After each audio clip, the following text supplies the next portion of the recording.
Ibana Nam. Basi karibu tena katika movie yetu. Hii inaitwa Gu Family na hii ni episode ya pili.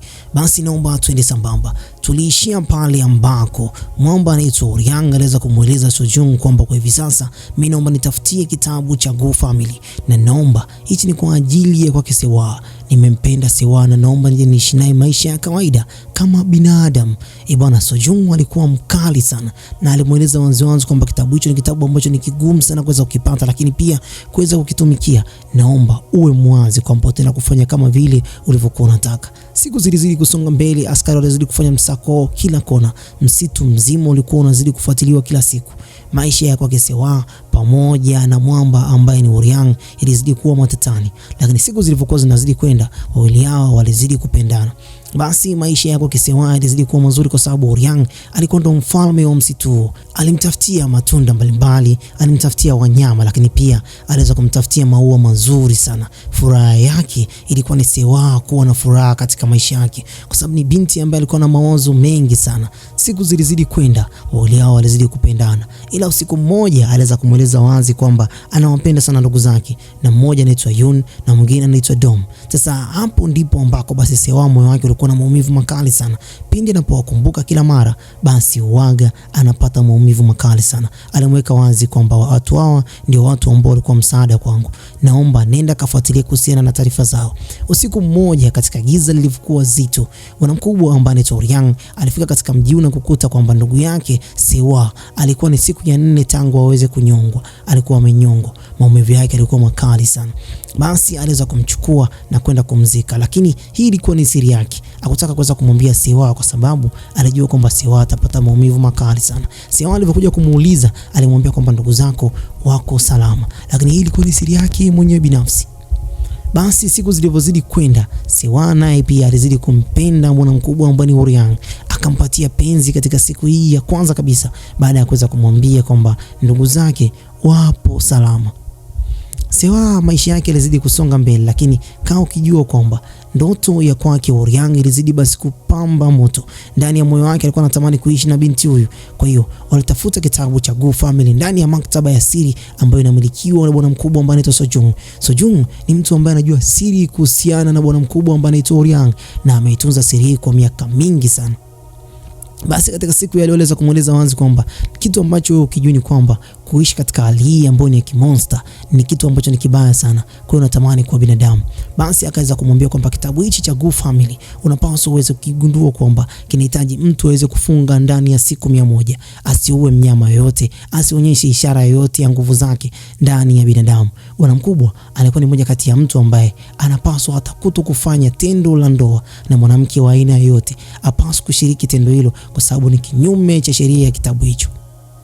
Basi kulingana kwamba sheria hizi alikuwa ameshaweza kuambiwa na bwana Sojung, basi ilibidi sasa aende kukutana na binti yuko mara nyingine kabla ya kuanza mfungo wake wa siku 100. Huku katika ufalme ambako basi bwana mkubwa ambaye tayari alikuwa ameweza kupata cheo, aliweza kupata zile taarifa kwamba kuna mtu ambaye alikuwa ameenda kwenda kumzika yule kijana ambaye anaitwa Yun, ambaye tayari alikuwa ni ndugu yake Sewa ndani ya msitu. Kwa hiyo takriban siku kadhaa zimeweza kupita na wakahisi kabisa kwamba inawezekana kwamba ni Sewa. Wanajiuliza maswali mengi sana, kumbe Sewa hajui jambo la aina yoyote. Basi maisha ya kwake Sewa pamoja na bwana mkubwa Oriang ilizidi kusonga mbele. Upendo ulizidi kuonekana na kwanza kabisa walikuwa upendo kwanza, penzi lilazidi kukolea. Kama basi ni chai ndio ilikuwa imewekewa sukari, ilikuwa ni tambala. Maisha yao ilizidi kuchanja mboga. Bwana Sojung alizidi kumtembelea mara kwa mara na siku ya leo ilikuwa ni siku ya 90. Yani miezi 3 ilikuwa imeshaweza kupita. Kao ukijua kwamba binti anaitwa Sewa tangu akae na bwana mkubwa ambaye anaitwa Oriang miezi 3 na zaidi imeshaweza kupita. Kwa hiyo kwa hivi sasa iko imebaki siku kadhaa tu bwana mkubwa aende kutimiza siku 100. Basi kulingana kwamba leo ilikuwa ni siku ambao basi bwana mkubwa alikuwa anakaribia kwenda kutimiza siku 100. Binti yule alikuwa ameshauzoea msitu, akaenda kutafuta mboga. Huko msituni kwa bahati mbaya akaonekana na askari ambao walikuwa wanafanya msako. Kwa hiyo askari hao walianza basi kumkimbiza katika kila kona. Taarifa zilimfikia bwana mkubwa ambaye anaitwa Guanhun. Anaweza kupewa taarifa zile na kisha askari wakaambiwa kwamba wanapaswa waende kumtafuta binti huyo kwa udi na uvumba. Basi katika nyakati hizo binti huko msituni akaanza kuhisi mambo ambayo si shwari. akaanza kukimbizwa na maaskari tofauti tofauti. Sasa bwana mkubwa ambaye anaitwa Oryang alifika nyumbani na kuanza kushangaa kwamba binti hayupo tena pale. Hapo hapo akaanza kupata hisia kwamba binti hayupo katika mazingira mazuri. Huko msituni alikuwa anakimbizwa sana. Bwana mkubwa akaanza kutumia nguvu zake. Kumbuka alikuwa amebakiza siku kadhaa tu awe binadamu wa kawaida, na sheria inasema kwamba endapo kama utaanza mfungo kisha ukaanza tena kutumia nguvu zile, unageuka kuwa monster, yani shetani la kutisha ambaye utashindwa hata kucontrol nguvu zako tena. Binti baada ya kukimbia kwa muda mrefu sana, bahati nzuri au mbaya, akakutana na bwana mkubwa ambaye ni Oryang. Akambananisha kwenye chemba ya mti, na kisha Oryang akamwambia kwamba naomba ukae kimya, usiongee tena. Sasa katika nyakati hizo askari walikuwa wanakuja kwa kasi. Basi bwana mkubwa akaanza kuotesha miti pale pale pamoja na majani, ili wafanya askari wale waweze kupita na kutokuweza kabisa kuweza kuwaona. Lakini kipindi hicho wakiwa ndani majani yale, wakiwa wanajisikia kwamba wakiwa comfortable, wakaanza kuongea. Wakati wakiwa wanatoka, wakaanza kukutana tena na askari ambao askari hao walianza kuwakimbiza katika msitu. Hali ilizidi kuwa mbaya kwa binti huyu. Katika nyakati hizi alikuwa amechoka sana. Akaambia bwana mkubwa Oryang, siwezi kukimbia tena, hali yangu ni mbaya sana. Mwamba kipindi ambacho anakimbizana naye huku na huko, kidogo wapigwe mshale, ambao mshale hii ikasababisha kwamba anapaswa aweze kujitoa mwanga angalau binti asiweze kupigwa mshale ile. Wakamteka bwana mkubwa Oryang, wakampiga cheni, na hapo kipindi ambacho wamempiga cheni, basi wakaanza kumfanyia mambo ambayo si mazuri. Wakamchukua Sewa kwa nguvu, na askari wale wakaanza kuondoka naye. Bwana mkubwa alikuwa mbakiza siku chache tu. Basi katika nyakati hizo, baada ya kuweza kuona binti ndio kwanza alikuwa ni kimbilio lake na anachukuliwa kutoka kwake tena, na akiwa anaamini kwamba binti huyu hawezi kurudi tena kwake, akazitumia tena nguvu zake. Hapo makucha akaanza kumtoka, watu wakarushwa kuelekea mbali. Hapo nguvu zake zilikuwa katika hali ambayo si ya kawaida. Akageuka, mwili wake ukawa ajabu sana. Nguvu hizi binti huyu hakuwahi kuziona tangu hapo awali. Akashangaa mwamba anaua watu kama vile biskuti tu. Yeye ilikuwa ni sekunde kadhaa tu, akaanza kuwashusha askari hao kwa kasi isiyo ya kawaida, akawatetemesha, na mwishoni kabisa kitu ambacho ni cha ajabu, akalia mlio ambao mlio huu ulisababisha hata majani katika msitu yaweze kuinuka juu, kiasi cha kwamba alikuwa amebaki kuwa katika eneo lile pale na kuwa na nguvu alikuwa ni Sewa tu. Askari wengine wote walidondoka chini kwa sababu ya kelele hizo zilikuwa zinaumiza na kuumiza kabisa katika eneo lao la akili, yani inamaanisha kwamba ubongo. Pia naye Sewa akaweza kuchukuliwa na kurudishwa katika jengo lile ambako namaanisha kwamba ni katika milima ile ya bustani ya Moonlight. Huku binti anaweza kushtuka na kusema kwamba wewe si mtu ambaye nilikuwa ninakufahamu hapo awali, wewe ni kiumbe cha ajabu. Mwamba akaambia kwamba ni mimi Oryang, naomba uniamini, mimi ni mtu ambaye ninakuamini sana. Basi Oryang, kulingana na kwamba alikuwa anajaribu kuweza kujielezea, hapo katika muda huu alikuwa ameishiwa nguvu, alidondoka chini. Binti huyu akaamua kuweza kusaliti amri na kuamua kuweza kutoroka. Basi bwana mkubwa, kulingana na kwamba ni kiumbe cha ajabu anayetakiwa kuishi kwa miaka mingi sana, kulingana na nguvu zake, miale ile ya blue iliweza kuibuka juu, kulingana na nguvu zile zikaweza kumtibu, na kisha akarudi kuwa kiumbe yule ambaye hapo awali tulikuwa tunamtambua. Sewa alichanja mbuga katika nafasi kubwa sana. Akafika katika kambi ambayo askari hao waliokuwa wanajaribu kuweza kumuua yeye pamoja na Oryang walikuwa tayari, walikuwa wamepata majeraha makali sana. Huku Sojung alifika na kuanza kumlaumu Oryang kwa nini amejaribu kuweza kumsaidia mwanadamu yule, na huko akajaribu kuweza kumpa dawa zake za hapa na pale, huku Oryang bado akiwa anajaribu kuweza kuinsist kwamba naomba kumtafute binti ninayempenda katika maisha yangu Sewa. Huku Sojung akijaribu kuweza kujilaumu, naomba uachane na binti yule, lakini bado hali ilikuwa si shwari. Sojung akajaribu kuweza kufanya utafiti wake, lakini katika eneo ambalo binti alikuwa ameweza kufika, akakutana na mtu yule alikuwa ameweza kumuua baba yake, lakini bado kaa ukijua kwamba hata umfanyie binadamu wema gani, lakini bado ataweza kukusahau. Sasa hapa bwana mkubwa ambaye anaitwa Gwanhun ndiye alikuwa ameweza kumuua baba yake binti huyu. Gwanhun akaweza kumwambia binti huyu kwamba ndugu zako wote tayari walikuwa wameshaweza kufa, wanajitolea kwa ajili ya wewe uendelee kuishi, na bado wakaenda kuishi na kiumbe ambacho ni cha ajabu. Binti wa watu alijilaumu sana. sana, machozi yaliweza kumtoka.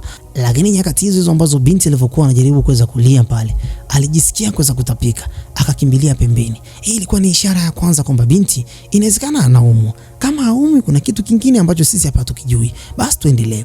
Basi bwana mkubwa ambaye ni Gwan Hun akajaribu kuweza kumtongoza binti huyu na kuweza kumwambia kwamba naomba unieleze wapi ambako kiumbe hicho kinapatikana. Binti alipata maumivu, lakini huku bwana mkubwa ambaye tayari tunamfahamu kwamba ni Woryang, ni kiumbe kile ambacho ni cha ajabu sana, aliweza kuamka tena asubuhi na mapema na kisha akaenda zake kunywa maji. Ghafla akashangaa kuna askari ambao askari hao ni wale wajana ambao wengine wamezidi kuongezeka. Akajiuliza, binadamu hawezi kurudi katika eneo hili hapa na hawezi kutambua eneo hili ambalo mimi naishi. Je, nani aliyekuwa ameweza kuelekeza? Ndipo binti akaweza kuonekana pale. Kumbe Siwa ndiye alikuwa ameweza kumchongea bwana mkubwa na akaweza kumchoma mahali ambako anaishi. Askari hao jamani, yani askari hao walikuwa wameweza kumtongoza binti huko asilimia kubwa sana na kumdanganya na kuweza kumwambia kwamba mtu huyo anajaribu kuweza kukutumia tu ili aweze kuishi na wewe. Binti wa watu alikasirika kwa sababu ndugu zake walikuwa tayari wameweza kufa na bwana mkubwa ambaye ni Woryang alimwambia kwamba watu wale walikuwa wako hai. Lengo la Woryang lilikuwa baya, lilikuwa ni angalau basi binti huyu awe katika kipindi cha amani, sababu alikuwa na hali ambayo ni huzuni sana. Hata kama angejua kwamba ndugu zake wapo wamekufa, je, angeweza kuwasaidia nini? Basi nyakati hizo huyu bwana mkubwa ambaye anaitwa Gwan Hun ndiye alikuwa anazidi kutia sumu na kusema kwamba kiumbe hichi si kiumbe cha kawaida, anzeni kukishambulia. Basi bwana huyu alikuwa na maumivu makali kwa sababu alikuwa anampenda binti huyu kweli. Alikuwa mbagiza siku kadhaa tu, akajaribu kumwambia Siwa, kweli unanisaliti? Lakini akakumbuka maneno ya kwake Sojung, kama binti huyu atasubutu kuweza kukusaliti, naomba uchukue kiswichi utaweza kukichoma kwenye kifua chake, na endapo utamchoma katika kifua chake hautaweza kubadilika kuwa shetani, kwa sababu endapo kama utajaribu kuweza kufunga kwa siku 100 na usiweze kuzitimiza siku hizo, basi kama ukijua kwamba utajeuka kuwa shetani. Basi kulingana na kwamba maneno yale yalikuwa ni maneno ambayo Sojung ametoa ndani ya kitabu, basi mwana mkubwa ambaye ni Woryang alianza kutimiza amri ile. Alichukua kisu kile na kuanza kuvipiga vile vipande vya mishale alivyokuwa ameweza kurushiwa, na kisha akamkimbilia Siwa kwa ajili ya kwenda kumchoma, kwa sababu alikuwa anajiokoa yeye pamoja na maisha yake. Askari walikuwa ni wakali sana, lakini ghafla askari mmoja aliweza kumchoma kabla ya kuweza kumdhuru Siwa, na hapo hali yake ikawa mbaya zaidi. Siwa alianza kumuonea huruma, lakini ilikuwa too late. Mwamba upanga ulikuwa umeweza kuingia ndani ya mwili wake. Akamwambia kwamba Siwa, nilikupenda sana na bado nitazidi kukupenda. Siwa machozi yanazidi kumtoka, lakini mwamba hakuweza kumwacha Siwa hivi. Aliweza kumchomekea kucha katika bega lake. Siwa alikuwa analia sana. Hali hii ikamfanya Siwa aweze kushangana kwa namna gani kiumbe hichi kimekuwa na hasira juu yangu. Kwanza kabisa akakijua kwamba alikuwa anafuatwa kwa ajili ya kuweza kufa, yani aweze kuuawa. Bwana mkubwa ambaye ni askari huyu ni sheriff, alifanya juu chini na kuweza kumpiga kabisa upanga ambao upanga ule unaweza kumdhuru vibaya sana. Akajiweka kwa miale ambayo miale ile ilielekea juu angani na kuelekea mbali sana. Kiumbe hichi akiweza kufa hivi. Binti wa watu akiwa mpiga magoti pale chini, Sojung aliweza kujitokeza pale na kuanza kushangaa. Akaanza kuuliza kwamba Woryang rafiki yangu yuko wapi? Nauliza Woryang yuko wapi? Hapo ndipo akaanza kumwambia binti huyo, kama umeweza kusababisha madhara dhidi ya Woryang, naomba nikwambie tu kwamba Woryang alikuwa ni mtu mzuri sana. Alifunga kwa siku 90 na katika siku ya leo ilikuwa ni siku ya 91 ili aje kuwa binadamu wa kawaida. Lengo lake lilikuwa ni kuja kuishi na wewe. Alikupenda kiasi kwamba akajaribu kuweza kujitenga na hali alikuwa nayo, angalau basi awe binadamu wa kawaida. Ameishi zaidi ya miaka 1000, lakini katika hivi sasa alitamani kuwa binadamu ambaye anaishi kwa miaka 60, 50. Alikupenda wewe binti, naomba utambue jambo hilo.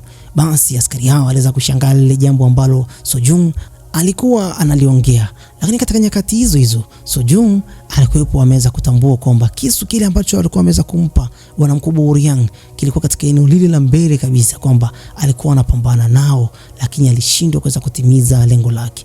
Binti naye pia katika nyakati hizo alienda kutapika tena. Hii inamaanisha kwamba binti ni mjamzito, na askari huyu aliweza kutambua jambo lile. Siku zilizidi kwenda, lakini bwana mkubwa Woryang aliweza kufunikwa na majani. Kiumbe hichi kilikuwa kinalindwa na msitu, hakuna kufa, ataendelea kuishi katika hali ambayo si ya kawaida.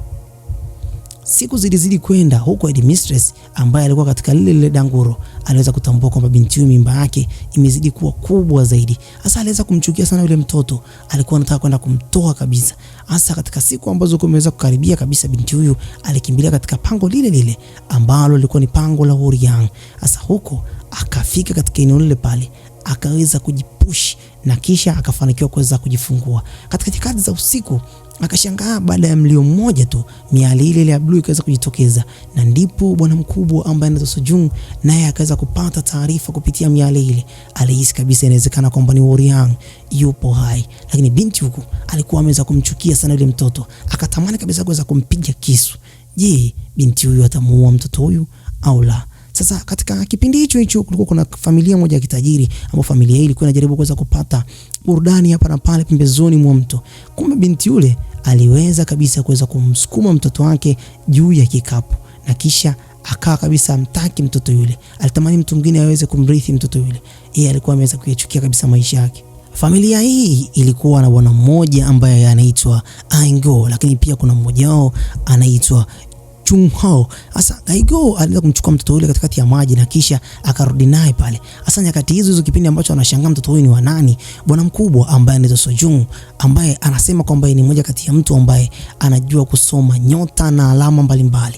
Anajisifu na kusema kwamba amesoma vitabu mbalimbali, na vitabu hivyo vinampa ishara kwamba mtoto huyu ni mtoto ambaye ni mtoto wa bahati. Anamwambia bwana huyu anaitwa Aigo kwamba unapaswa uweze kumlea mtoto huyu, upaswa kuweza kumtupa katika siku ya leo ambayo ilikuwa ni siku ya furaha, unapaswa uende kumlea. Sasa kulingana na kwamba mtoto huyu ameweza kupatikana katika mto huu unaoitwa Kanchi, basi naomba tumuite jina la Chui Kanchi. Hapo watu wengi waliweza kufurahi sana kwa kile kitendo, na mtoto huyu alikuwa anajigusa sana. Bwana huyu akakubali kuweza kumlea mtoto huyu. Basi karata hii ikawa imeweza kuchezwa vizuri sana na bwana mkubwa ambaye anaitwa Sojung. Karata hii aliweza kuichezesha angalau kiumbe kingine ambacho kitaenda kulinda ile milima, yani milima ya msitu unaoitwa Jira, kimeweza kujitokeza, na katika ulimwengu kinapaswa kwenda kulindwa vema sana. Sojung anafahamu umuhimu wa watu hawa, na yeye ndio aliweza kutunza siri hii, siri ambayo watu wengi sana wataweza kushindwa kuweza kuitunza. Bana, tukutane katika episode nyingine tena, episode ile ya 3. Hii inaitwa Gu Family. Dondosha comment yako hapo chini uniambie umeonaje kazi hii. Bye bye for now.